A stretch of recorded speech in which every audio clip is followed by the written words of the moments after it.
Thanks for staying with us. I'm Bill O'Reilly in the Kelly File segment tonight, spying on the police. In Arlington, Texas, a group called Cop Block following police officers around, taping their interactions with the public. This is not illegal in Texas, but it is controversial. Citizens patrolling for police officers who are patrolling the streets. We go out and we try and film police activity and attempt to hold them accountable for their actions.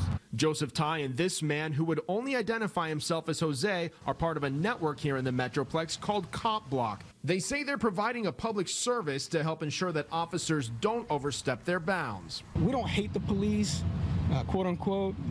We just want them to abide by the laws. The officers are actually being followed. And a lot of times the officers, they don't have any idea who's following them. But it can certainly raise suspicion. You know, we want our officers to be safe. With us now, the anchor of the Kelly File, seen immediately after the fact, Miss Megan.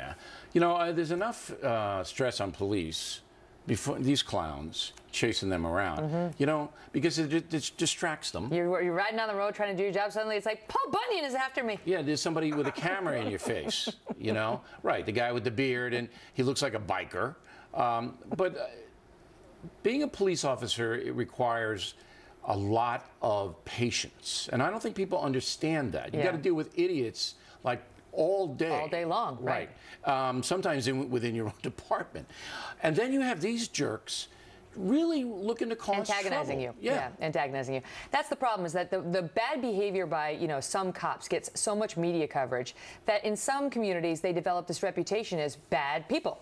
As, you know, oh, there's a fine line between the cops and the criminals. Not in Arlington, Texas, though. Well, but, you know, this group seems to have that feeling, although they gave a statement to us saying, we don't hate the cops. You know, they're called Cop Block, and they say they're about accountability and a public service, and that they, you know, if they catch a cop speeding or whatever, they want to, you know, hold him to account the same way that they hold us to account. The problem is no one has hired them or really wants them to provide that service. Yeah, nobody's asking it's for like, it.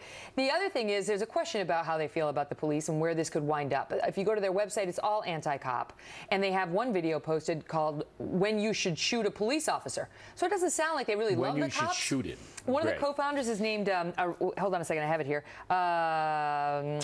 Ademo Freeman. He says he is a two-time victim of the war on drugs. Yeah, that means he got caught selling. I've never heard a phrase quite that way. I have to ask you real quick, in some municipalities, there are laws against this kind of stuff, right? In all 50 states, this is legal. Is that right? It's the exception, not the rule, for this to be illegal. You're allowed to film the police as long as they're in a public place. But if you interfere with them. That's the key. Interfering with them performing their duties takes it to a different level. So if they can show you're really harassing them, or you're getting in between them and a suspect and so on, then you're in trouble. But if they're just filming you, forget about it. It's fine. Boston is a first conviction of the